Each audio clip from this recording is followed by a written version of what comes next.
Hello again, and it's time to put this puzzle piece back together like Humpty Dumpty. Hopefully I'll have more success than all the king's soldiers and all the king's men, but here we are. Let's go see what we're up against.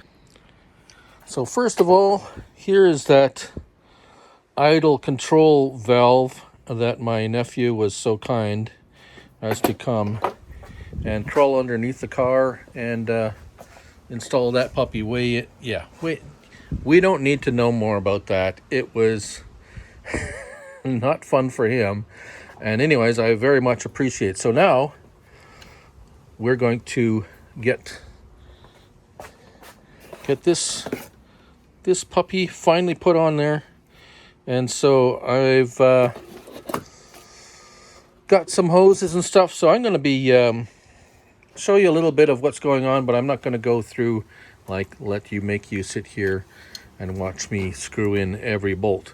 But we'll follow along the process.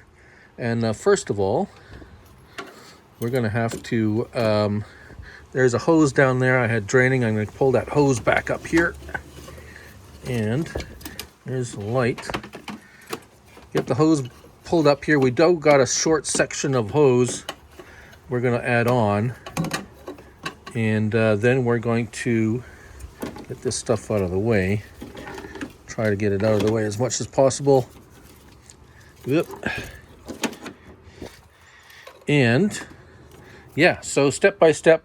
Oh yes, I decided I should drain the oil and put a new filter on now,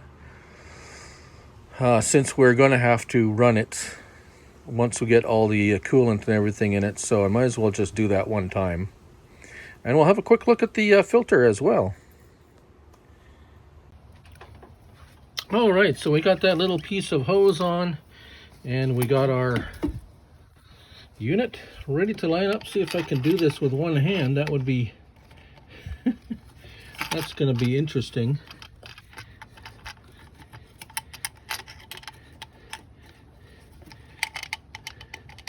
You want to get it. That's the wrong hole. All right, just wanted to start it, remembering that this is an aluminum block, and we do not want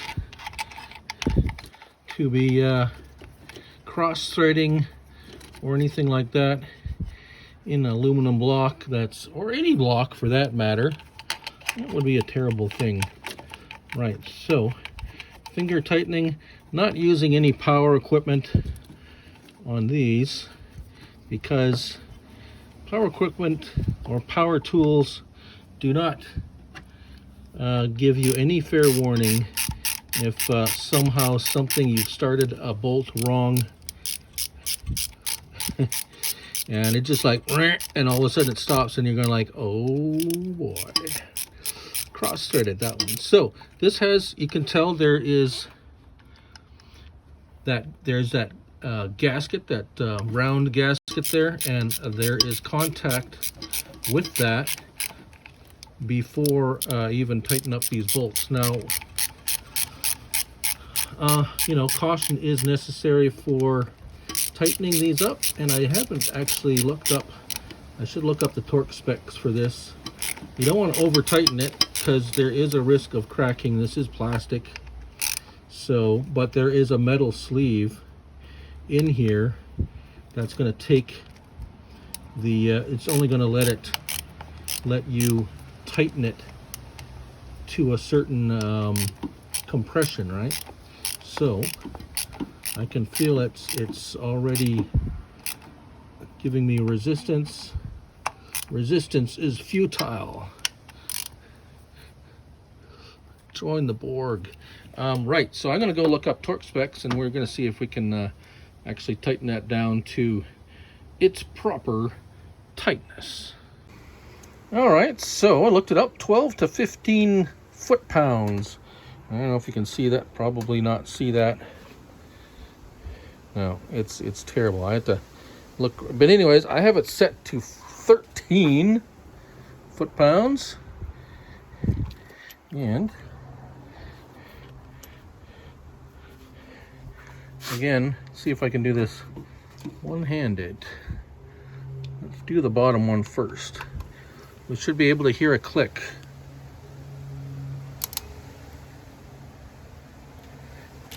Let's not tighten that one up all the way.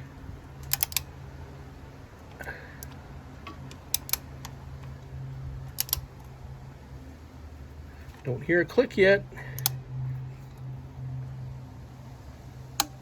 There's the click. There's the click.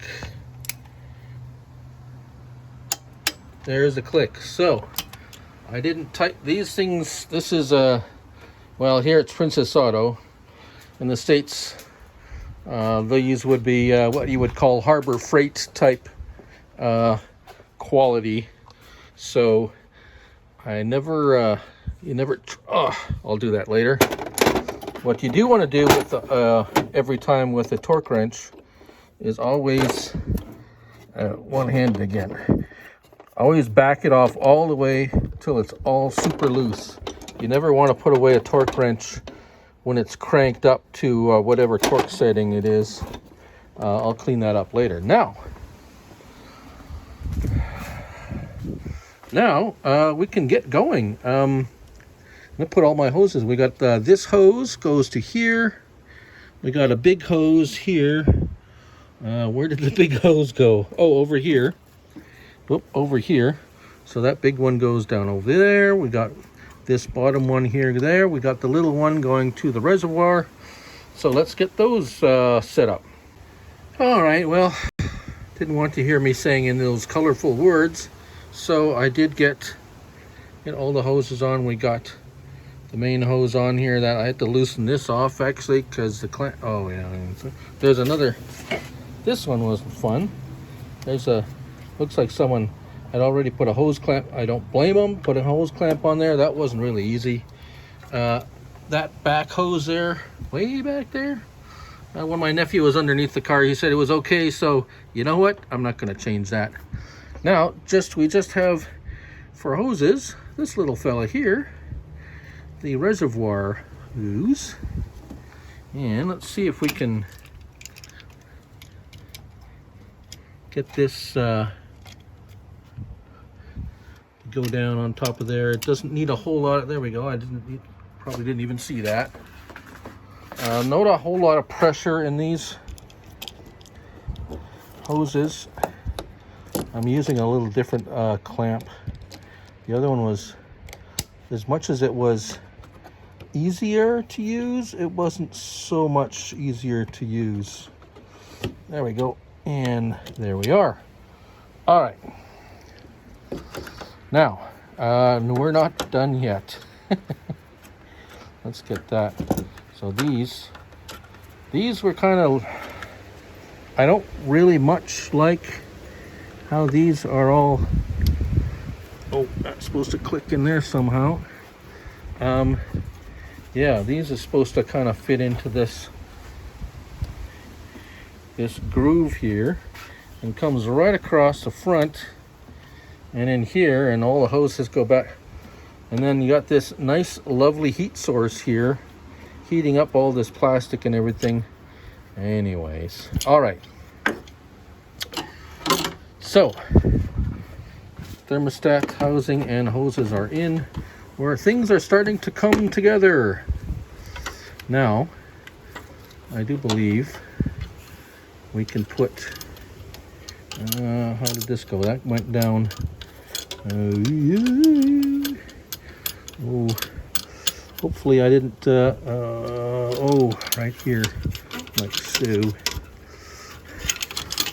There, that's how that goes on there, and over here and here, like there, sorry, like there, and then that. So this one, if you recall, this one was never even attached, and I was kind of wondering why I was having an EGR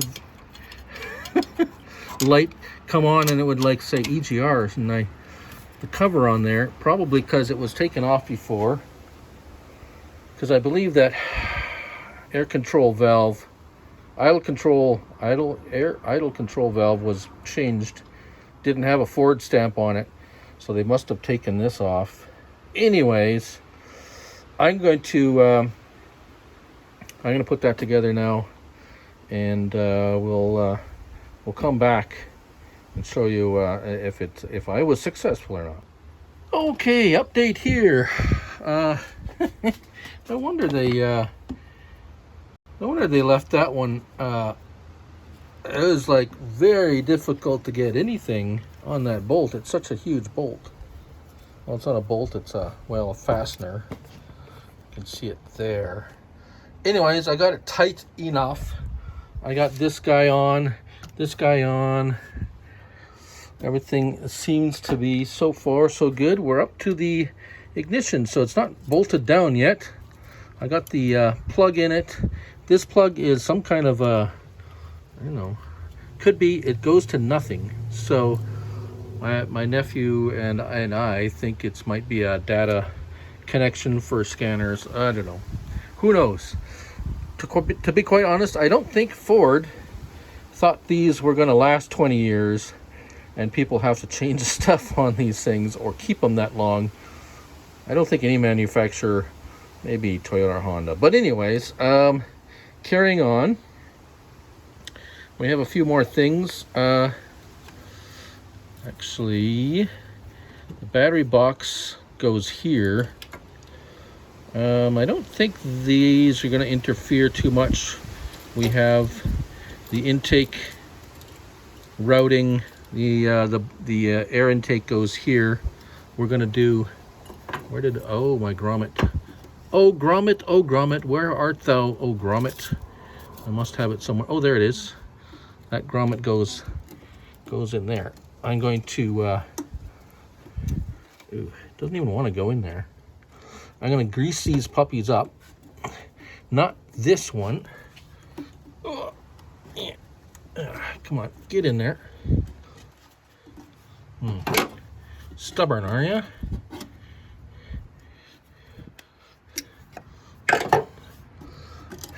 Anyways, yeah, I'll get that in later. Let's put it back up there so I don't lose it. Haven't lost anything yet. And we'll see if we end up with any spare parts. So, yeah. To eliminate the possibility of, or to not, well, to reduce the possibility of these little guys seizing up again and being impossible to take out, we're gonna put some anti-seize medication on these things before we go ahead and put them back in. There you go. And these little fellas go trying to do this and looking through the camera while doing it is, oh, everything's in the way.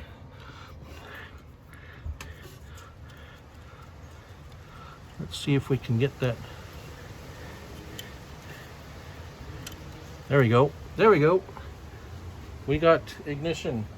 Let's get our trusty T-handle there and see if we can get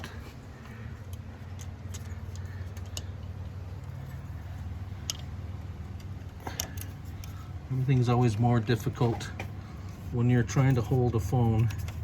Hold the phone and and do something when I already can't see what I'm doing. Anyways, you get the idea, so I'm gonna put the rest of them in.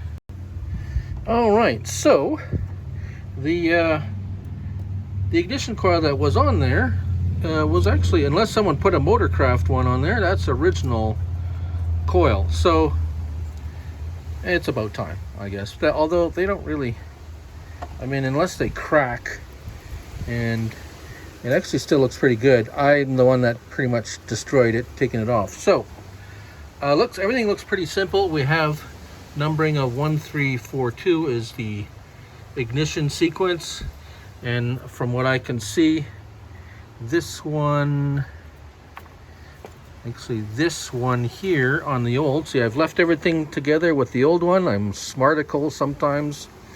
The shortest one was this one, and that's number 4. Number 4. So, 1, 2, 3, 4. Yeah, so, I've already, where is he? Oh, there it is. So, this little fella went to market, and it's actually a bit long. There we go. And boink, right on there. Let's see, is it supposed to, it's kind of supposed to seal up that so water doesn't get in. So we're going to, yes, and a little dielectric grease on the connector there. And away I go. So I'm going to put those on now. I know if I, yeah, but that's how they go on. All right, well, get a little bit more done before my back totally calves out on me here. But I greased up those with some axle grease. Just nice and lubed up there. We got the snorkel in here, all nicely settled in there. And we're ready to go put our air box that we repaired, and it should fit snugly.